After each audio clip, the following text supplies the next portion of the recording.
Hey guys, Argent Templar here. I don't know how you guys feel about it, but I was pretty happy with the way Scooby-Doo on Zombie Island turned out.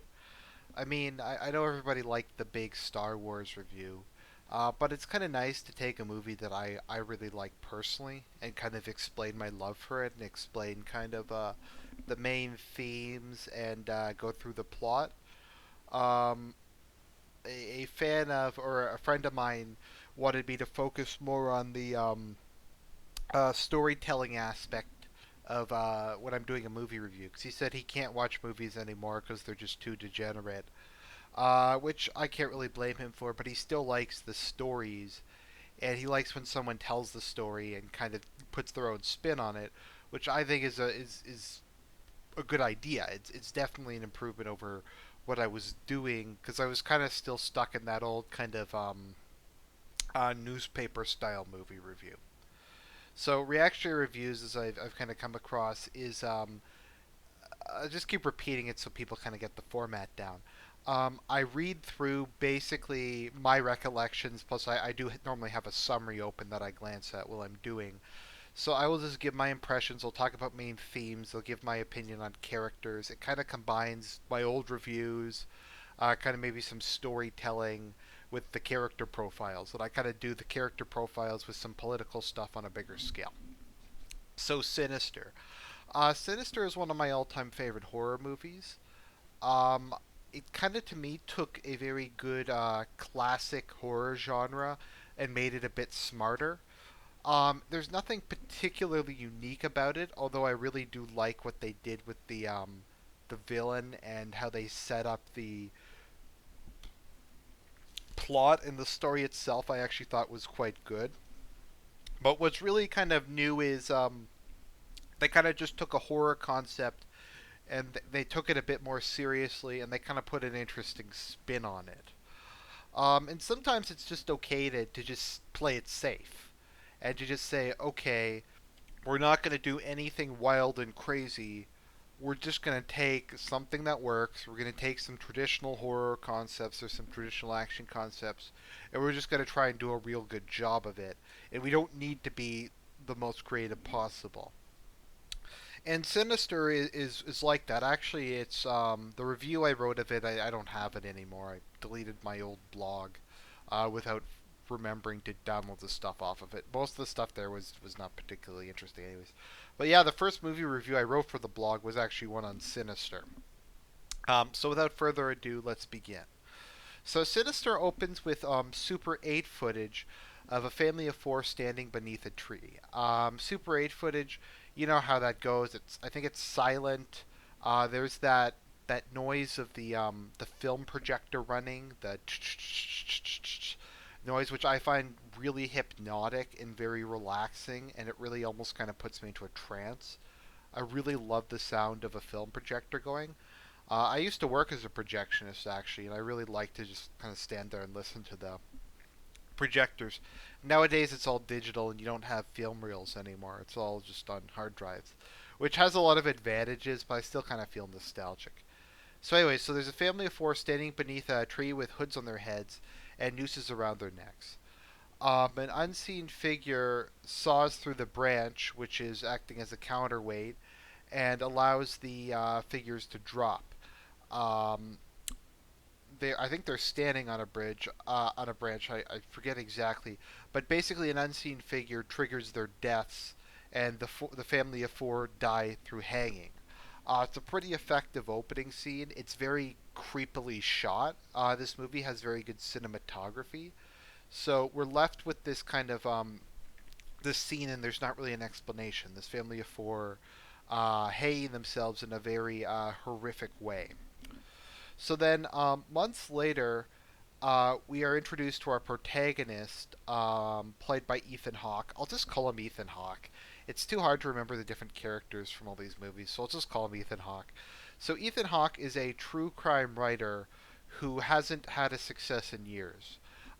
He wrote a really good best-selling book a decade or so ago and has been living off the money since. Uh, his book is actually much beloved. He's kind of famous. It's a classic. He's tried writing a couple other books, but he has not been able to capture the success of his original work. And so, to a large extent, the movie represents him almost making a Faustian bargain with the forces of the unknown to try and become a successful writer again. His struggles and kind of his writer's block are very relatable, especially if you're someone like me who likes to write and likes to well, do these videos, obviously. And sometimes you have a bit of writer's block. I know it doesn't seem like it with the number I put out, but I tend to film a bunch of these in like one day. So I'll sometimes go for weeks not being able to do them. So I can really relate to that and kind of the desperation of trying to get your muse going, especially if you're trying to provide for your family.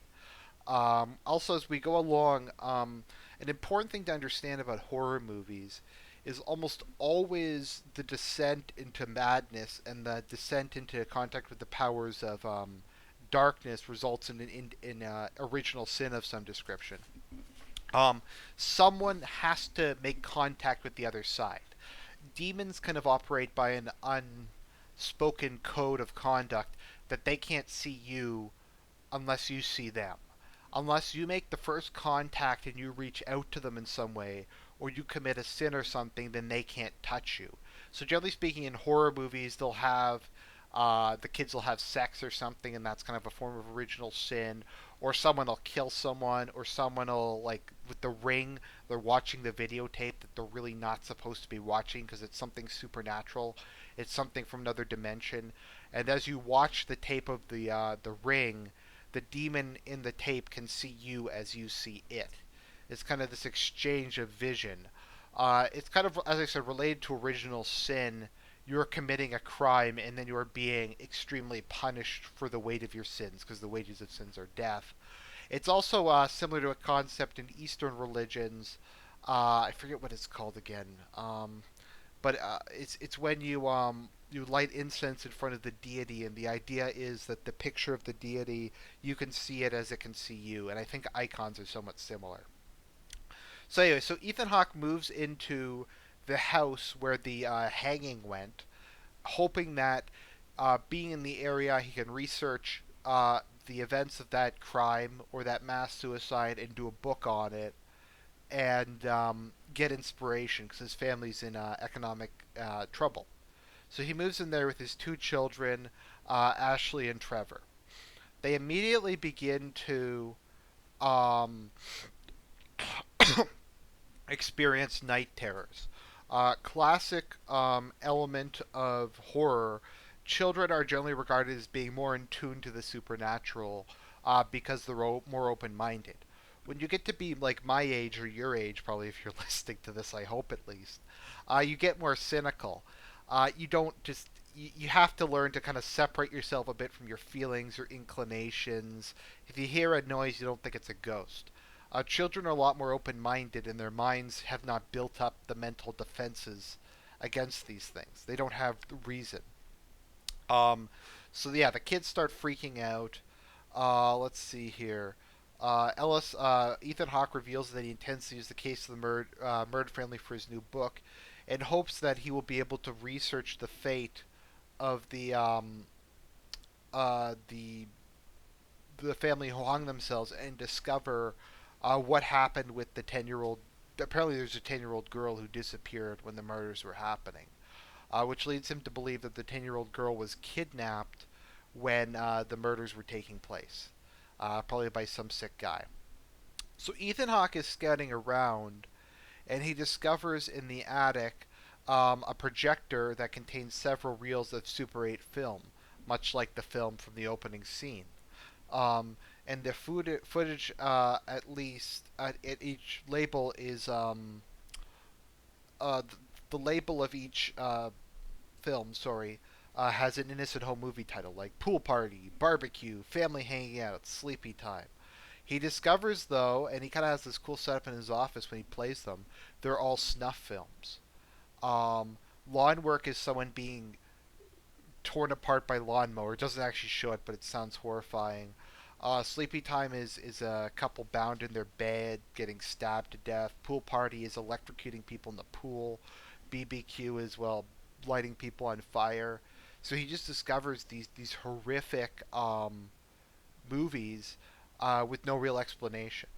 Now, what a normal person should probably do at this point in time is say, okay, this is really screwed up. I'm going to turn this into the police. I'm going to wash my hands of it. But there's an element of greed here and an element of ambition, and this is Ethan Hawke's original sin. If he had have just walked away and said this is not something I should deal with, things probably would work out okay. But he's eager. He needs his success. His pride tells him that he can go on, that he can solve this mystery, and he doesn't confide in anyone. He has committed his original sin, and thus sin. Now, as he's watching the videos, he starts to look at them, and he notices there's this strange demonic-looking figure watching um, the murders taking place, and he finds that it's at weird kind of improbable angles. Like in one, he's at the bottom of a pool, and we start to have Ethan Hawke seeing this demonic figure in various places. He also finds that there is a symbol in each of the movies along with the demonic figure. Now the problem is the movies all contain titles on them, and they're very far apart, so it can't be the same person, can it? There can't be the same person killing people over 40 to 50 years. Um, so let's see here. Um, Upon inspecting the lid of the box, he discovers childish drawings depicting the murders, along with crude sketches of a demon named Mr. Boogie. You've probably guessed what the twist will be, but we'll just keep going. So he goes to talk to a local deputy and discovers that the murders depicted in the films took place at different times beginning in the 1960s and in different cities across the country. He also learns that some of the families were drugged before being killed and that a child from each family went missing following the murder. He also learns that some of the families were drugged. Okay, let's see here. The deputy refers Ellison to a local professor of the occult and demonic phenomenon.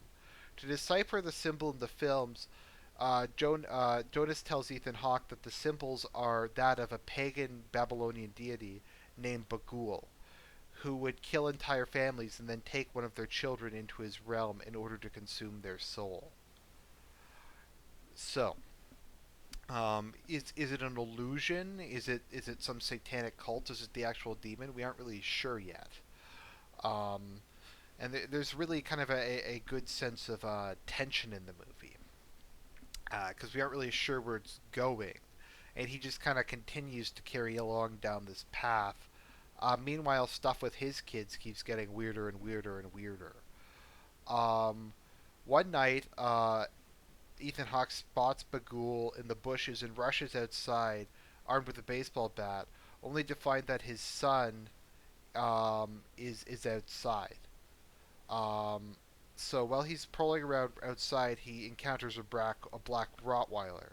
The dog sees the missing child standing behind Ethan Hawke and flees in terror of the child. The second night, Ethan Hawke hears a noise within the home and investigates once again. Um, let's see here, and begins to be chased around the house by children in various states of decay. All these strange children begin to show up, and they appear to be falling apart, obviously having their souls consumed by the demon. Okay, so after he checks in on his daughter, he finds her painting her family's murder with Bagul, um, which deeply disturbs him. On the third night, Ellison hears the film projector running and goes up to the attic. There he finds all the missing children watching one of the films. Bagul suddenly appears before the camera, uh, takes the camera, and the films the yeah. So yeah, Bagul appears and Ethan Hawke runs away, managing to escape. Finally, he does what he should have done in the first place and takes the camera and films the backyard burning them. He still doesn't think to tell people though. He still doesn't really tell anybody, hey, I found all this stuff. Um, so he awakens his wife and tells them they are moving back to their old house. So at their old home, get a call from the professor of the occult who sends him historical images associated with Bagul.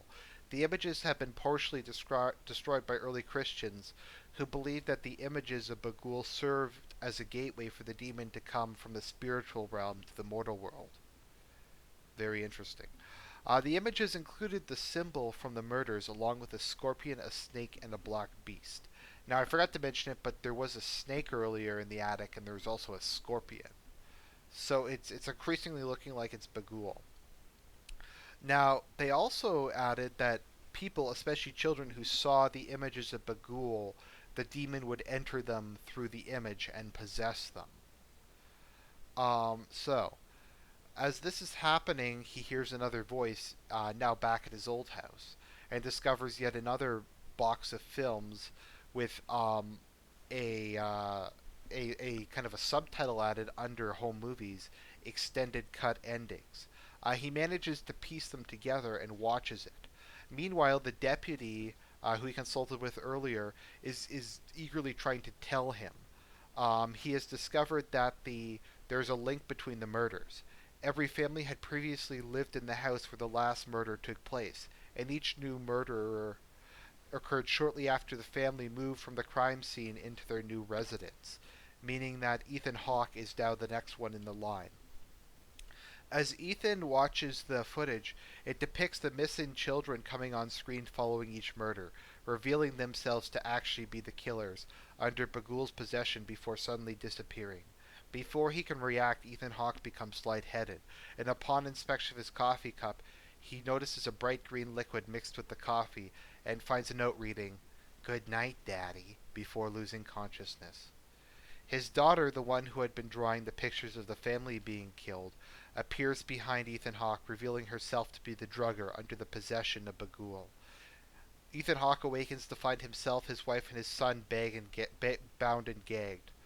Ashley approaches holding the 8mm film and promises that she will make him famous again, granting him what he so deeply desired. Ashley then murders her family with an axe, using their blood to paint images of cats, dogs, and unicorns on the walls. With her work complete, Ashley views the Super 8 film of her murderers, which concludes uh, with an image of the missing children watching her. Bagul appears, causing the children to flee in fear. He lifts Ashley into his arms and disappears with her. Actually, it shows him going into what looks kind of like a dormitory almost in the film projector, where there's a line of doors that each of the children go into. The film concludes then with the image of the box of films in a new family's attic, accompanied by a new reel entitled House Painting. The camera slowly appears away from the box, and Bagul appears on screen, smiles, and the film ends. So that's basically the plot of Sinister. What I found really interesting about it is the whole concept of a demon that lives in images. I kind of find it interesting in kind of a thematic way because, to a large extent, the image has always been seen as possessing a power. That there is something spiritual between the person who's looking at the image and the image itself. Like I said, or icons, and to a greater extent, in Eastern religions, images serve as portals to heaven or portals to a supernatural realm. Meditating or focusing on a sign is said to give certain insights. Of course, the obvious example of this would be something like tarot cards. Because, I mean, you don't actually need tarot cards. If you have them memorized, you can just always. You don't really need pictures. But the pictures on the tarot cards um, invoke something primal in the brain and allow the person, theoretically at least, to reach into the spiritual realm and pull this stuff out. Meditation aids the use of objects to get in touch with a different realm is fairly common. In Catholicism, we have something called a monstros, which is like a big sun-like thing that the Eucharist is placed within, and you stare at it. Actually, monstrous, I believe, just is Latin for "look at me" or "see me," or just something grand that captures and holds your attention. It's kind of God in a more sinister, if you'll forgive the pun, meaning. I think it's especially kind of relevant in the context of the modern day, and it kind of serves as a metaphor, getting into the politics a bit more, for things just like degenerate movies, TV shows, etc. Very much people are extremely susceptible to any kind of media. If they see something on TV, it very often kind of becomes an integral part of their psyche. They can see it on TV and suddenly it becomes real for them. They gain an insight into it more or less, and it very easily influences them. If you notice social change on issues like gay marriage, religion, abortion, etc., tend to come after there's a TV show or movie which promotes the concept. So, in a very real sense, in the modern era, it can be said that there are demons lurking within the images. There's also the idea that by looking when you should look away, you are inviting the demon into you. You're pursuing a knowledge that was not meant for humans, that's not healthy for humans, and isn't something that's good or helpful or or just healthy for you. You're inviting that in by pursuing something that no human was really meant to ever pursue, and that's kind of the original sin. The original sin of Ethan Hawke's character was in his obsession with being ambitious, with a willingness to, when he was in over his head, to continue beating a dead cow, of not confiding in his with his family and the other people, of not hoping that other people might be able to assist him. So, like all falls, the original sin is always pride. Is always the pride that somehow the laws of God and history will be suspended for you, just because it's you. Because, as I always like to say, as George R. Martin put it, all men must die, and all men must serve. And in ignoring both those things, Ethan Hawke's character opens the door towards his own destruction. And by looking at the images, he allows the demon of images to come at him, corrupting his children and ultimately leading to his death. So I think I don't need to go into too much more detail. I think the kind of metaphor is fairly obvious for anyone who watches this channel and anyone with similar political views. I really like this movie. I think it's a great film. I was really, really scared watching it. I found the way it was shot, the plot kind of interesting, the villain kind of interesting, even if Bagul is kind of admittedly a lame name. Overall, though, I think it's a damn good movie. Um, and that's about all I have to say. This is Argent Templar signing out.